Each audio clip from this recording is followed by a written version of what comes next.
À chaque coin de rue, notre journaliste Annelise Borges constate le chaos qui règne dans le pays. Les traces de la guerre sont partout. Autrefois, la Libye était l'un des États les plus riches d'Afrique. Aujourd'hui, le pays est en ruine, à la suite d'un soulèvement civil soutenu par l'OTAN qui a mis fin au régime de Mouammar Kadhafi.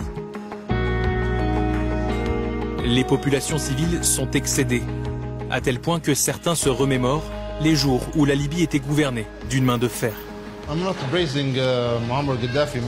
Je ne fais pas l'éloge de Mouammar Kadhafi. C'était un dictateur. Il n'a fait aucun bien au pays pendant ces 40 années de règne. Mais un seul homme qui contrôle, c'est mieux que tout ça.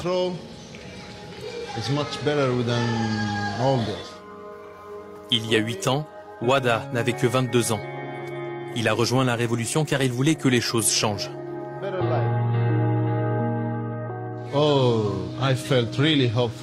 Oh, je me sentais vraiment plein d'espoir. Je veux dire, chaque fois que je suis ici, je bois une bière dans la rue. Chaque fois que j'entends des coups de feu, quelque chose bouge en moi. Un pays sans Kadhafi, sans dictature, sans tout ça. Mais c'était un poisson d'avril, vous savez. Nous nous sommes tous fait avoir. C'est mon avis.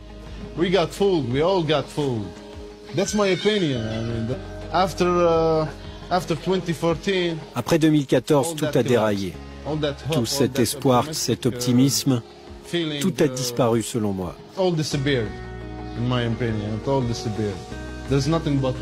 Il n'y a que la guerre, que des conflits. Il n'y a que des enfants qui souffrent. Les enfants pleurent. C'est mauvais, c'est vraiment mauvais.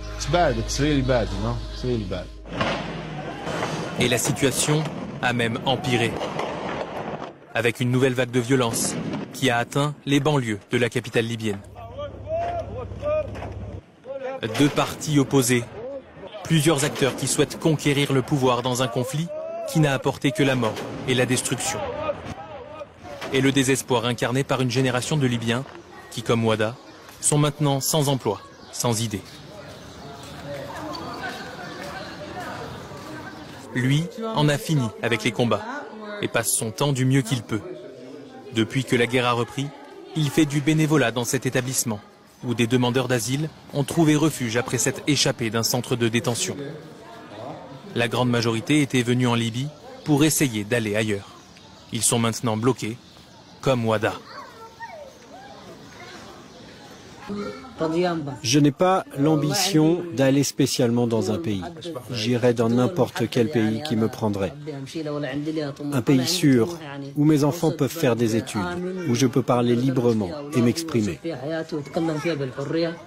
Mounir, sa femme et leurs 3 enfants ne se souviennent plus vraiment du temps qu'il leur a fallu pour gagner la Libye depuis l'Érythrée. Une fois arrivés ici, ils ont été arrêtés et placés en détention. Dans ce pays où la guerre, la 3e depuis la chute de Kadhafi en 2011, les a rattrapés.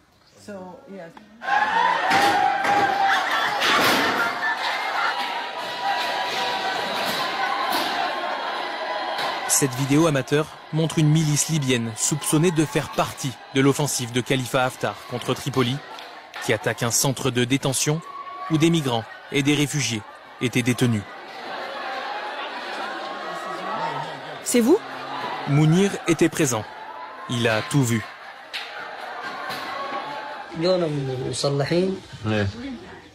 Des personnes armées sont venues vers nous et ont commencé à prendre nos téléphones portables et notre argent. Nous avons été divisés en 3 groupes.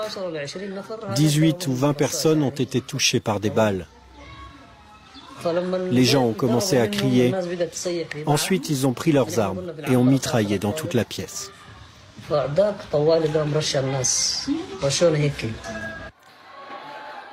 7 personnes auraient été tuées ce jour-là.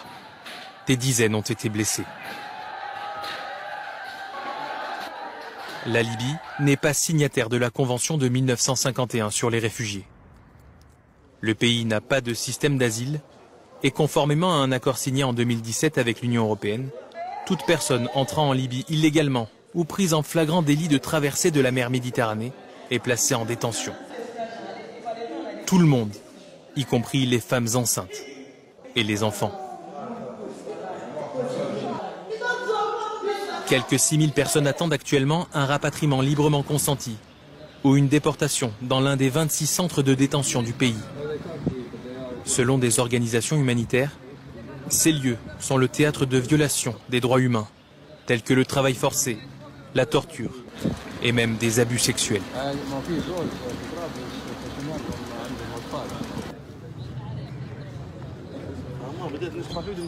Euronews a obtenu l'autorisation d'accéder à l'un de ces centres. Difficile?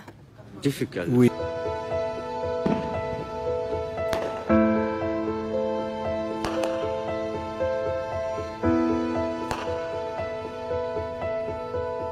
La mort fait partie du quotidien en Libye.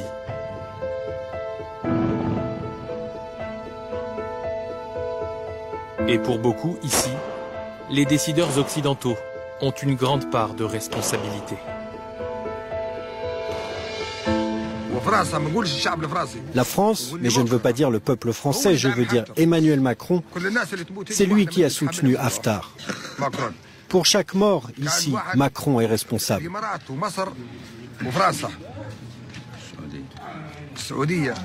Ces trois pays arabes, l'Égypte, l'Arabie Saoudite et les Émirats, soutiennent Haftar.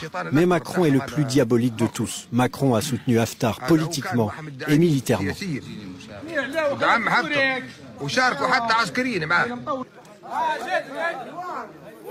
Nous sommes invités à rompre le jeûne en ce mois de Ramadan, près de la ligne de front. Le commandant Mohamed Khalil Issa et ses troupes de Misrata nous ont accueillis. Ils voulaient montrer que leur morale était au beau fixe.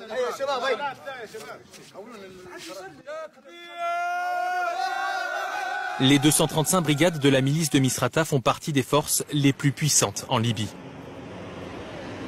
Ce sont les hommes responsables de la victoire dans la bataille de Sirte, connue sous le nom de dernier combat de l'État islamique dans le pays.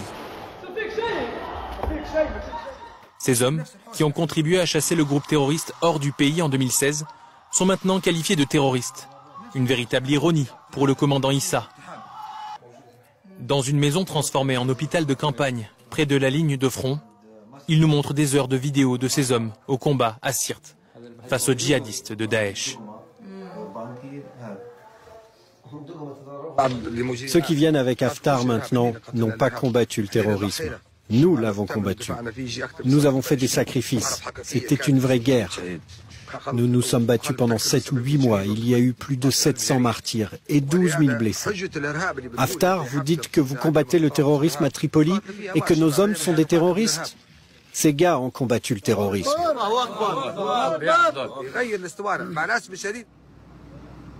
Ces hommes disent qu'ils défendent leur pays et son avenir. Ils croient que le véritable objectif de Haftar est d'exploiter le pouvoir militaire afin de devenir le dirigeant de facto de la Libye,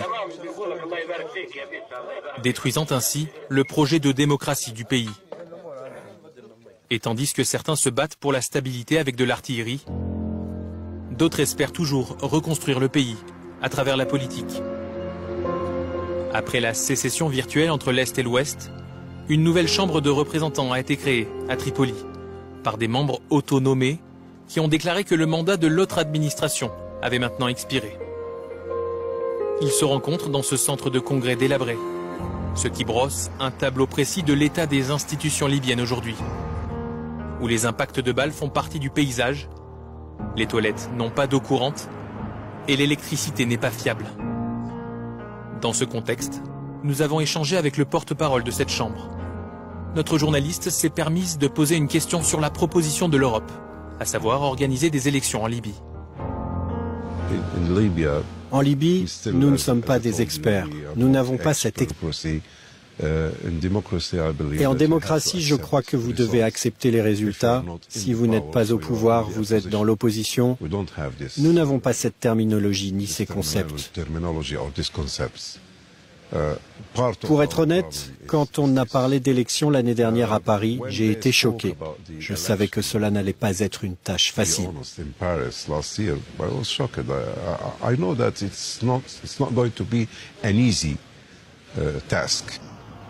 Quelques jours après notre visite, la guerre s'est invitée en politique.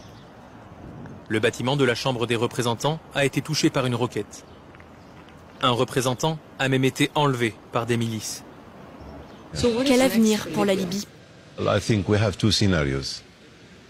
Nous avons deux scénarios. Avec Haftar sur la scène, je ne vois personnellement aucune avancée politique. Mais s'il est hors de la scène, nous pourrions avoir un processus politique aboutissant à une élection d'ici 18 ou 24 mois.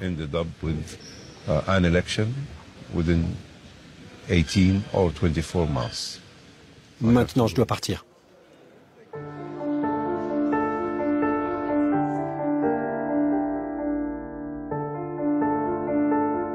Alors que l'espoir de parvenir à une solution politique pour la Libye ne tient qu'à un fil, la foi permet de rester en vie et d'espérer. Cette église sert de lieu sûr et de refuge. Revenir en arrière n'est pas une option. Et donc Daniel, qui a déjà essayé de traverser 3 fois la Méditerranée, pourrait essayer à nouveau.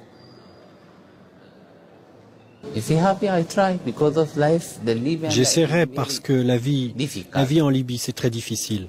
Très difficile. Si j'avais un choix, mourir dans la mer ou vivre en Libye, je choisirais de mourir dans la mer. Vraiment, vraiment.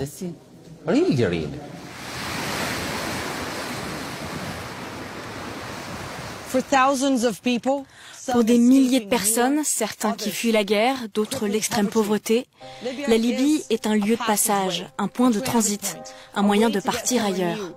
Mais parfois, la Libye, c'est la fin du chemin.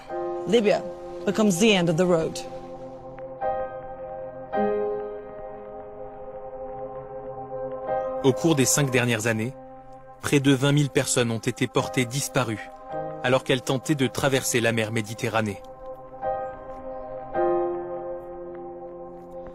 D'après l'Organisation internationale pour les migrations, plus de 8 000 décès ont été confirmés. Un massacre que certains imputent à l'Europe.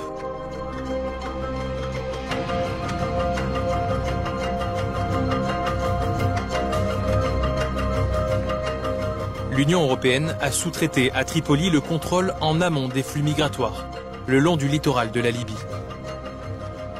Les gardes-côtes libyens ont reçu une formation, des fonds et du matériel et doivent en échange patrouiller en mer. Une lourde responsabilité pour un État ruiné, gangréné par l'instabilité et les guerres à répétition.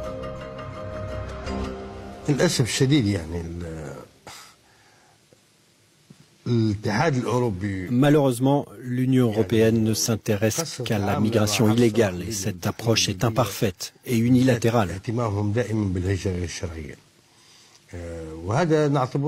Nous pensons que notre tâche est beaucoup plus vaste. Protéger la souveraineté libyenne, lutter contre l'immigration clandestine, mais aussi lutter contre d'autres actes illégaux.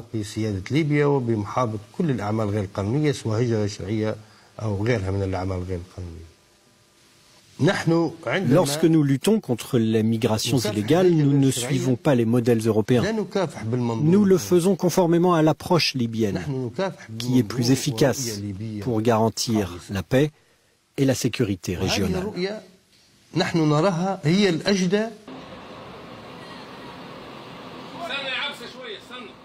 Concernant les méthodes controversées d'interpellation des migrants en mer, la Libye est accusée d'avoir abandonné des migrants et des réfugiés et d'avoir menacé d'autres personnes avec des armes à feu.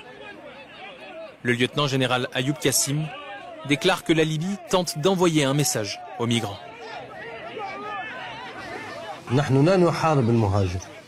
Nous ne combattons pas les migrants. Nous combattons la culture de la migration. Nous ne voulons pas que les migrants pensent que la Libye est ouverte n'importe quand pour quiconque voudra venir ou partir.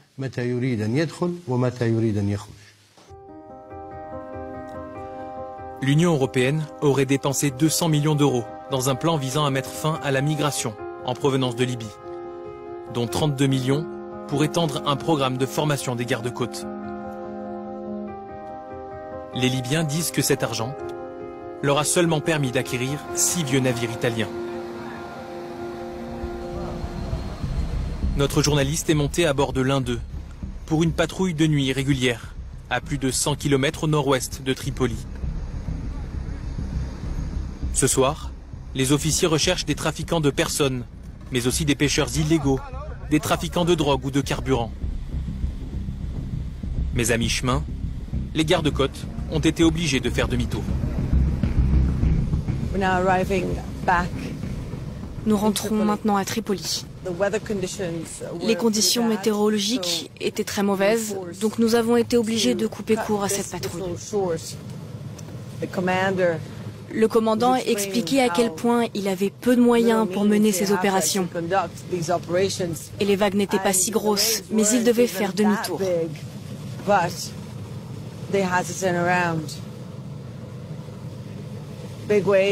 Les grosses vagues, les vents forts sont des éléments normaux pour patrouiller en mer. Mais les Libyens ne peuvent pas vraiment travailler dans ces conditions.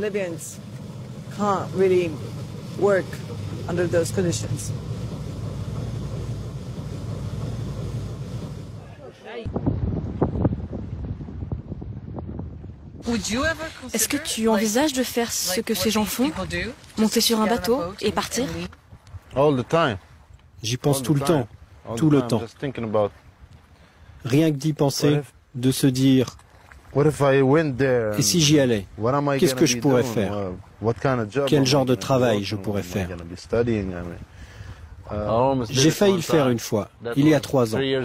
Je l'ai presque fait. Pourquoi? Je suffoquais.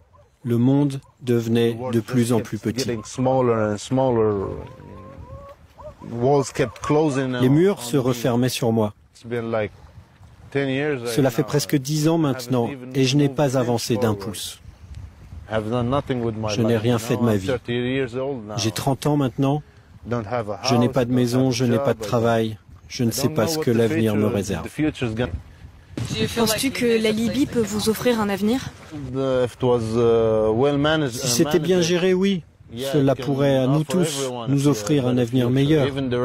Même les réfugiés pourraient avoir un meilleur avenir ici en Libye.